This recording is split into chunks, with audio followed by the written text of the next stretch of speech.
I'm joined by Abad today. He's one of the oldest Dota 2 players in Pakistan. He's been playing with Aero Gaming for a very long time, and despite having a top 2 finish last year at the Eclipse, they were always considered probably one of the worst teams to be consistently playing in Pakistani Dota.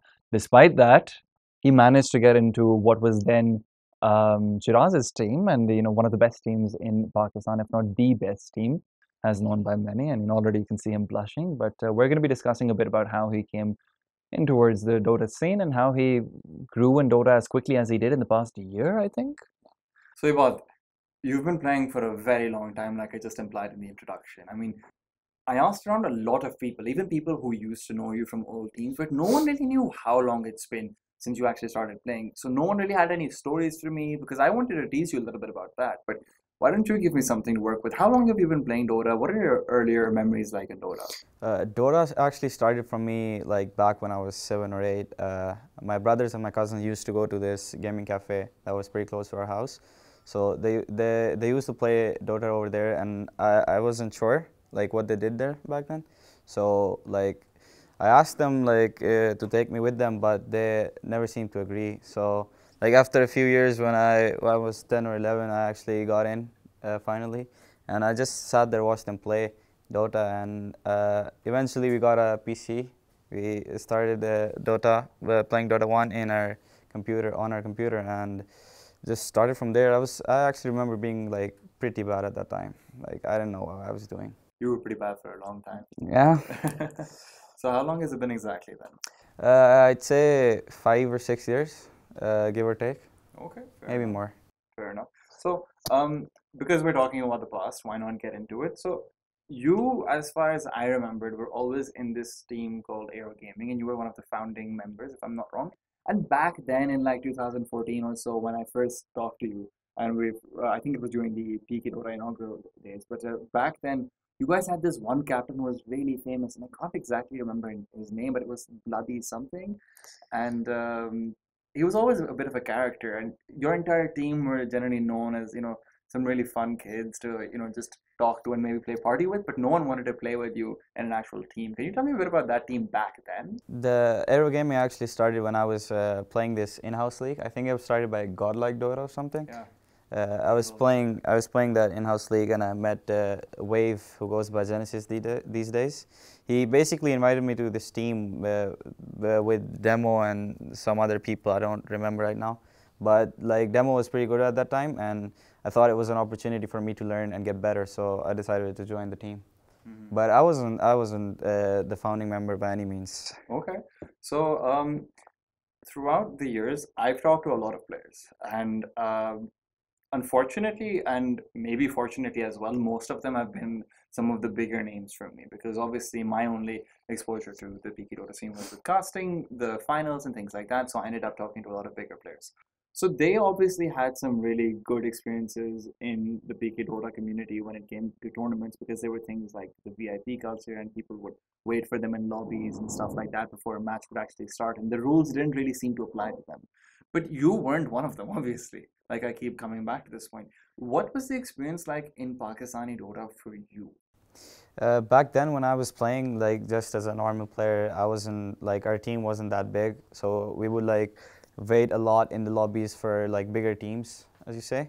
And like I actually used to hate it, the VIP culture or so, but it was annoying at times. But then again, it was a good opportunity to play against the best teams in Pakistan. So yeah, I just wanted to learn as much as I could back then. Did you guys ever play in any like open qualifiers and stuff? Because obviously back then there weren't that many, but yeah. We played, I think it was 2016. Mm. We played the TI Open qualifier, and we managed to get knocked out by the then TNC.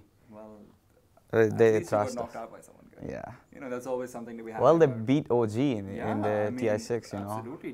That was the year of Demon, right? Yeah. Of course. So I mean, it's like if he hadn't been beaten by Demon, he would have gone all the way to TI6. You heard it here You heard first. it, boys. Yeah, absolutely. So, because we're on the topic of TIs, and what goes better with TIs than Twitch? The first time I remember us talking was actually in Twitch chat, which is a terrible place to talk, by the way. But the first time I remember talking, you came into my Twitch chat, and we were talking about a PK Dota tournament that was about to happen, and I think there was a delay because there's always a delay. I think there was a delay, and we were just talking. So it was really rare for there to be an actual stream. And even for me, it was so difficult because no one in Pakistan knew how to set up a stream, and I just kept asking people how to make it work. So when you actually saw something like that, and when you actually first started to see that, okay, there's a tournament being streamed, what what was going through your head? What were you thinking? Was there any team that you liked to support back then? The thing is, like when you were Twitch streaming back then, like it was a pretty big deal because no one else was streaming the tournaments. So I was just there to watch, have some spice, the good old drama. And I didn't actually support any team, I would say, but it was always fun to see the matches played out and like which team would win because it would dictate a lot of the pace of the Pakistani Dota scene.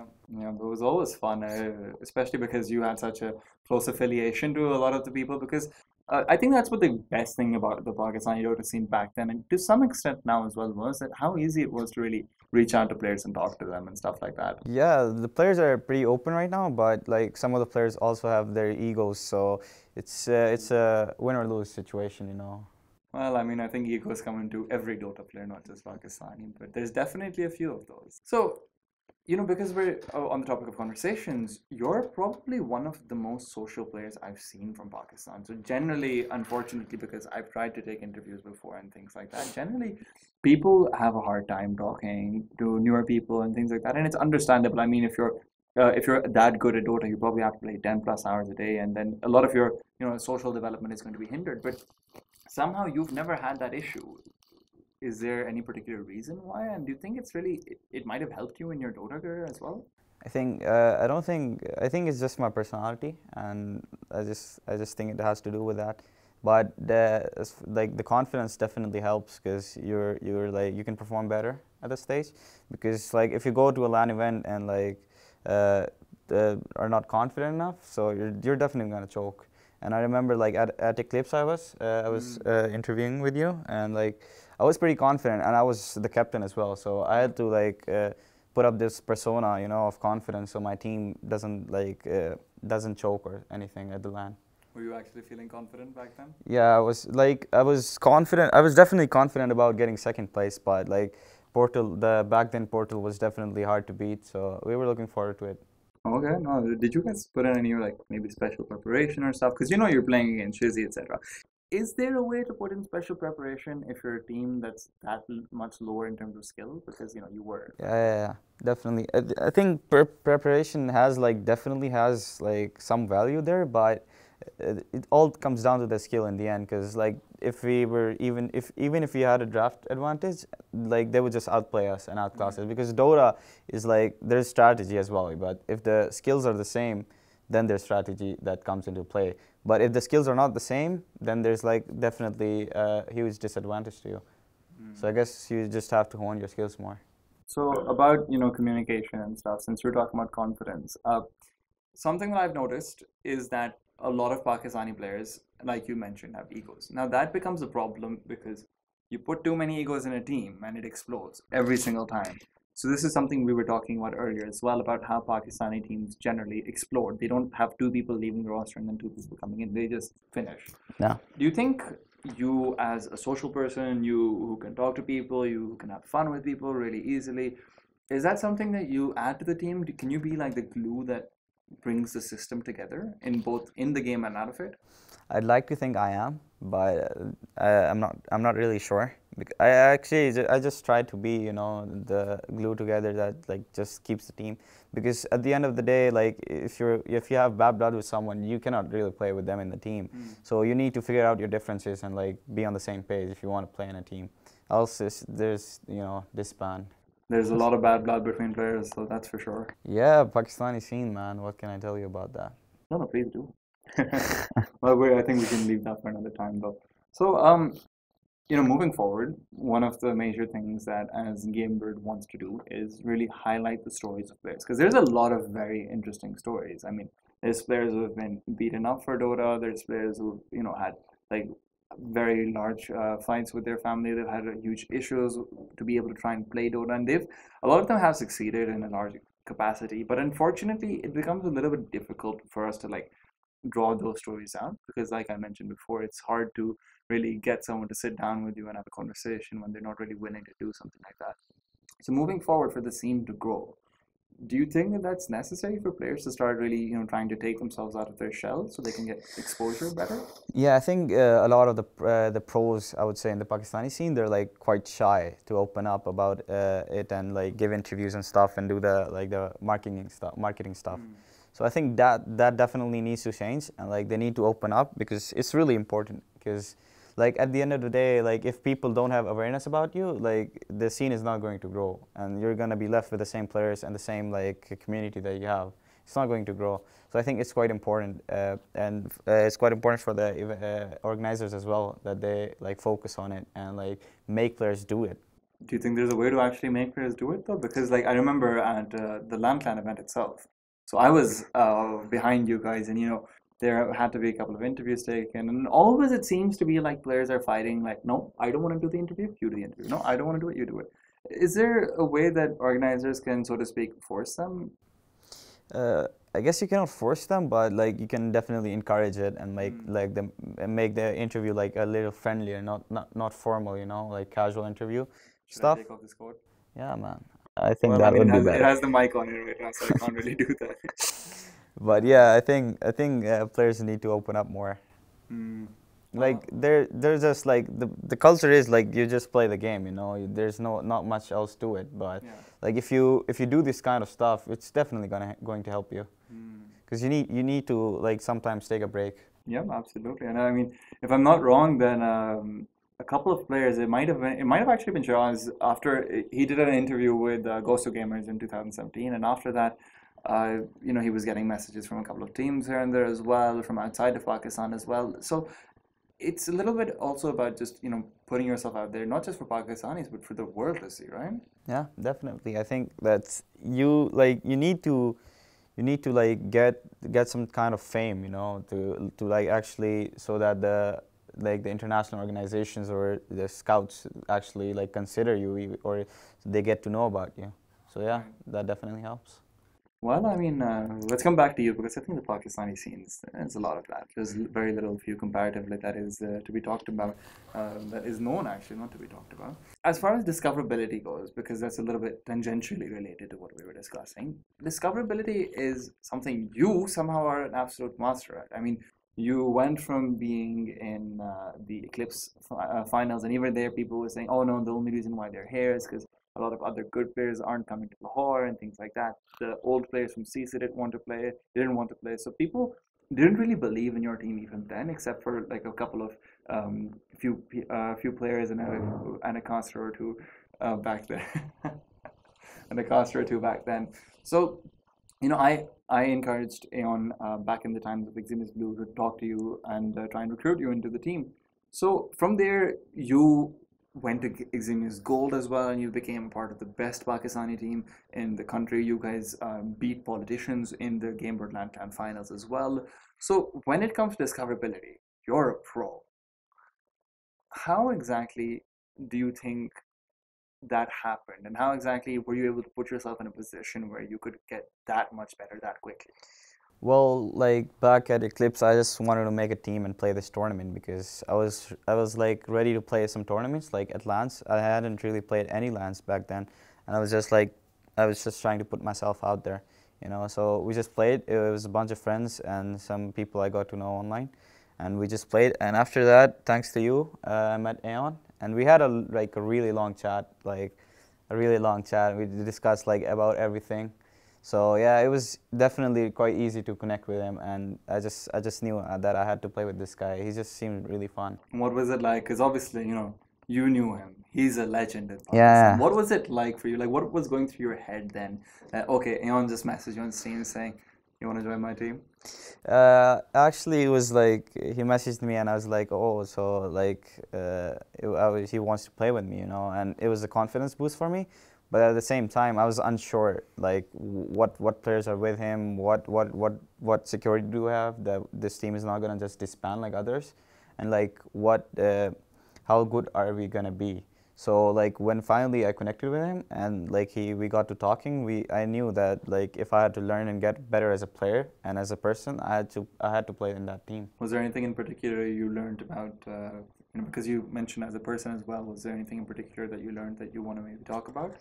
I just learned that you have to give your 100% to the team, and you have to commit yourself, because we had some commitment problems, and it really backfired at us, because we weren't able to put up a really good fight against the better teams. Okay.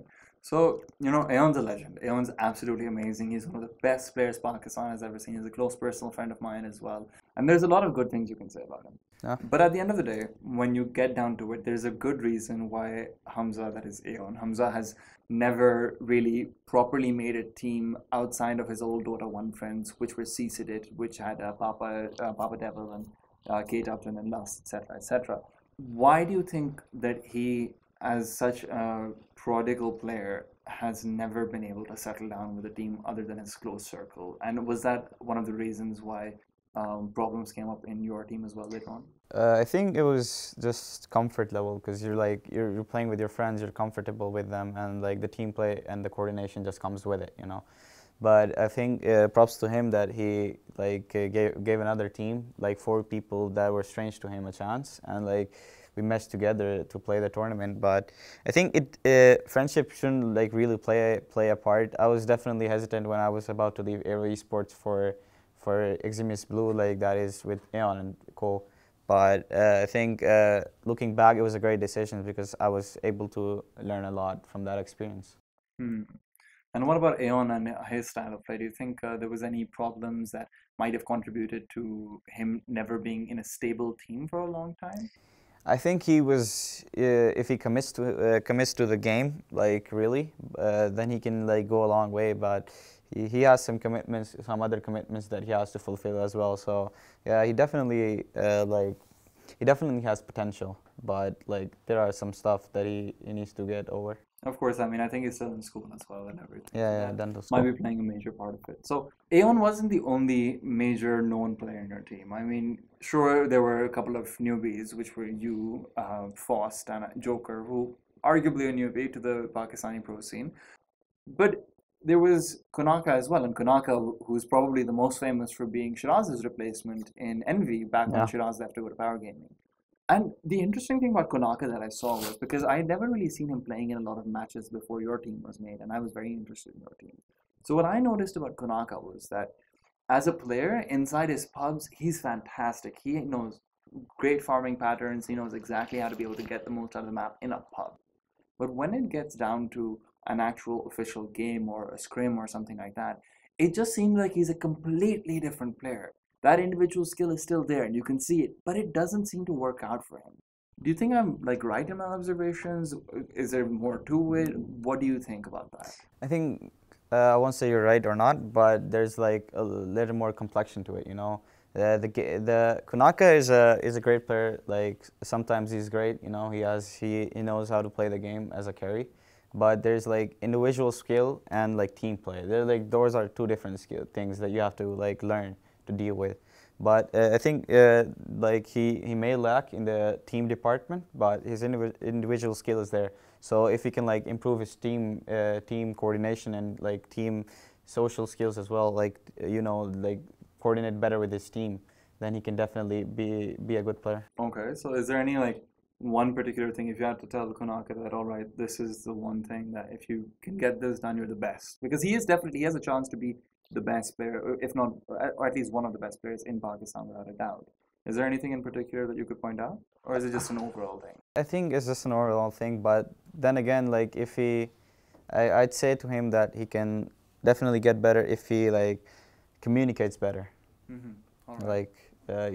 Make his team play around him. Eximius Blue back at NASCON 2018, and NASCON is just a tournament that I have a special affiliation with. I always enjoy it a lot. I was trying to. Yeah, me too, man. Yeah, absolutely. We always meet you there. But NASCON in 2018, Eximius Blue managed to take a best-of-3 win over their older sister team, which was Eximius Gold, and that must have been a fantastic moment for you guys, because Rafi came from Karachi to Islamabad as well to play that LAN. All of you guys were getting together. I think it might have been the first LAN you guys played as well. Yeah, and to be able to get a best-of-3 win over Eximius Gold, what was going through your head at the time? We had recently played Eximius Gold in, I think, TLG. It was an online tournament, and like it was a best of one that we had to face them in upper bracket finals. And that game as a captain was really fulfilling to me because I worked really hard for that game.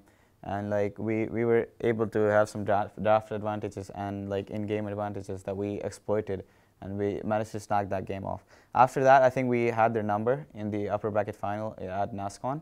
It was a best of one. I'm gonna correct you there. Oh, I'm sorry. So we managed to take that game off. Actually, I am doubting myself. It may be a best of three. I'm not sure right now.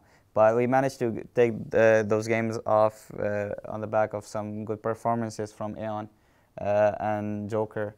I would give them a lot of credit for that. And of course, the props to Eximius Gold. They came back from the lower bracket after like a long tiring day, and they 3-0'd us in the finals, man. That was really sad. That's rough. That's rough. You know, after you've got that hope going, and suddenly, Yeah, they were really pumped. yeah, Shizzy comes up punching. Yeah, man. Good for him, man. Good for him. Good for him. But you guys did it. I mean, you guys still beat the unbeatables. You guys Yeah. beat like basically the kings of Pakistani DOTA. You guys beat a team that everyone was saying, all right, for at least another 6 months, these guys have got it in the bag. They qualified for WESG. I mean, that's the biggest achievement a Pakistani team has had in years, ever since 2011 when Anthrax and the rest of Virtuosity was able to qualify for WCG 2011. It's huge. And you guys beat them. And again, you're in the same team, and you're in a position where you are one of the kings of Dota. Look at him blushing. But there has to be another team out there that could possibly get an upset win over you. If you had to assemble 5 players for me who could beat you guys, maybe if you guys are having an off day or something like that, who would those 5 players be? First of all, I don't think there's any team or any 5 players in Pakistan that can beat us. I'm pretty confident in our ability right now. But if I have to name 5 players, I would go Aeon, KSG, Dexter, Sanity, and the last one would be, I don't know, man. I have to think about that. A carry player I'm thinking right now.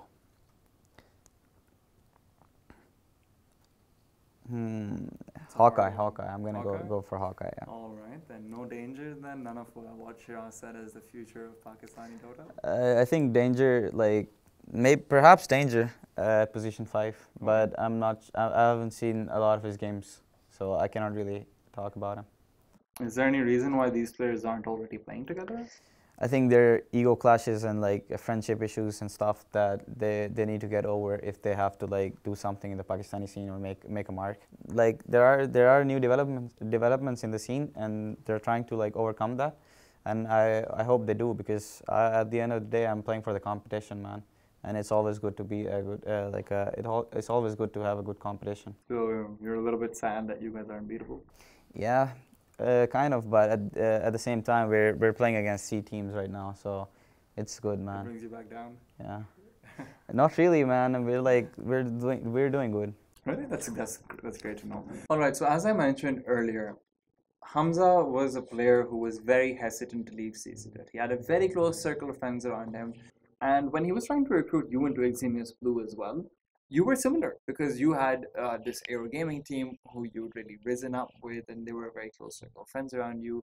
But obviously you were a class apart. That's one of the reasons why Hamza wanted to pick you up as well. Are there any other trapped, and I know trapped is a bad word for this, but for lack of a better word, are there any other trapped players right now who are trapped by their friendships into their team? I think there might be a few. I'm not really sure what's going on there, but I think they need to get over it. Like really, like at the end of the day, if you want to go play good Dota, like you need to like get better players, individually that put in the work and actually like strive to get better. So like if you're like, but I think at the same time it's about the comfort zone as well. Like if you can have that comfort level with other players as well. So like, but I think it's on the players as well to like maintain that comfort level with other players as well. So. Right. They can make a better team, so to compete like not only nationally but internationally as well. Okay, so let's get into personal talk, some real talk. It's hard to be a pro in Pakistan. It's hard to give everything up and be a pro in Pakistan. You're at a stage in life where that's perhaps a little bit more possible because you just finished your A levels as well, and you have the ability to take a gap year, which is exactly what you've done. But in this year, as a person, what would you have to accomplish in order to say, man, I'm so glad I took that gap year? In terms of what, are there any tournaments you'd like to make it to? Are there any goals you set for yourself for this year? I think the goal for me is like pretty clear. I want pretty clear for me and my team as well that we need to qualify for, just not qualify for international events, but actually get a good placing there. So like we have a mark on the international scene. So people like actually know that there is this team from Pakistan that is like doing shit and they're actually good, you know. Like they have this potential to become like an international team. So yeah, that's the thing for me, and I want to just get better like as a player too, you know, like as much as I can, keep working hard. So in this year, you want to become a team that can not only make it to international tournaments, but also maybe, you know, beat a couple of teams here and there. Yeah, there. big names, beat the big names. All right, you know, hopefully fingers crossed. So moving forward, you have, like I mentioned earlier, you have the most stunning story I have heard for any player's individual skill. Because I mean, I've seen Shiraz rise. I've seen Aeon suddenly become a lot better every time he goes to America as well. I've seen so many players become exponentially better, but no one's ever been as fast as you. I mean, back in January, you were a Divine 1 player who's just considered a funny guy, but a mediocre player at best. Even when I was asking Aeon to get you into the Eximus Blue roster, I didn't think anything of this sort would be coming out from it. And on top of everything, you're not a mid player, you're not a carry player, you're an offlane player. A lot of teams need an offlane player. So with the rate of your improvement going the way as it is, what would you say to an international team if it came to you looking for an offlane player to join its ranks? And how good would the offer have to be? And if you can just name a couple of teams that maybe you'd say yes to them, how good would the offer have to be for you to consider moving abroad to play Dota?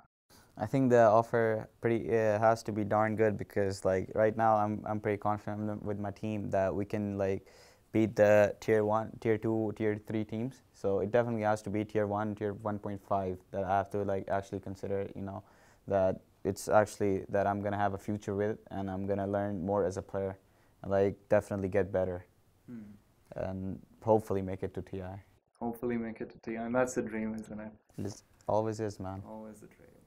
But for that to even be a possibility, for you to even possibly get invited by a tier 1.5 or even like a upper tier 2 team, there needs to be discoverability in Pakistan. Yep. And that's something which, as much as I'd like to say that it's a player's responsibility, players have to do things, it's also a little bit on the back of the organizers.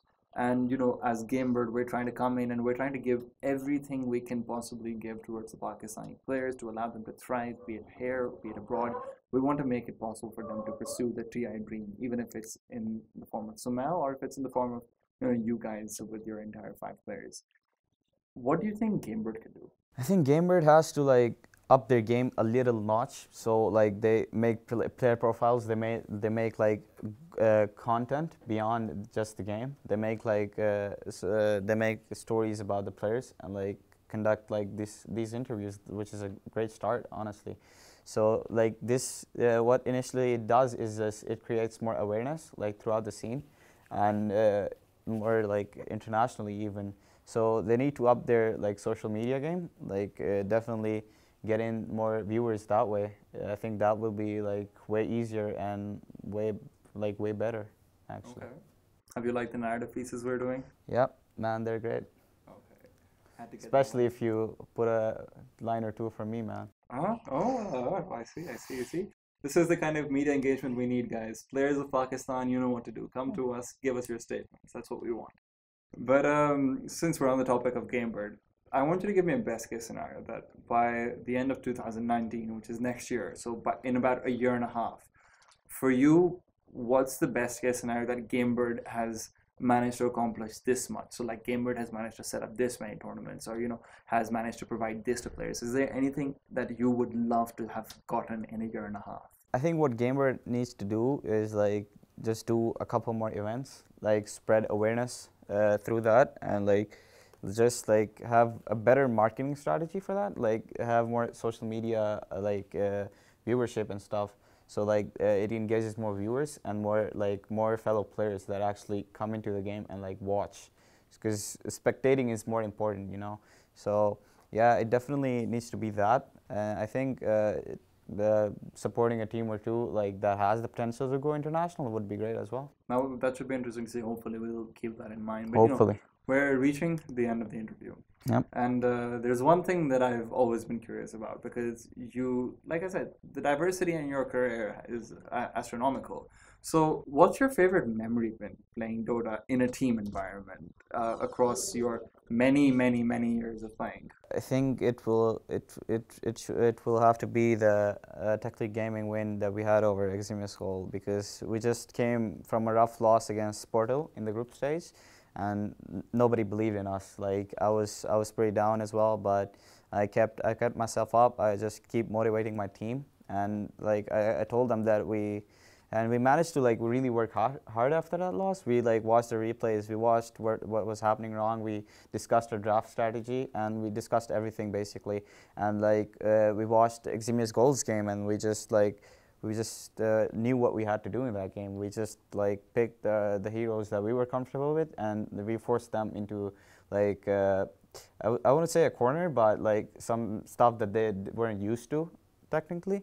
So like we were able to snag that game off, just exploiting their weaknesses. I believed in you, Bob. Thank you, man. Always did, always have. To all the believers. To all the believers, indeed. So before we finish things up, is there anyone you want to shout out to? Is there anything you want to talk about?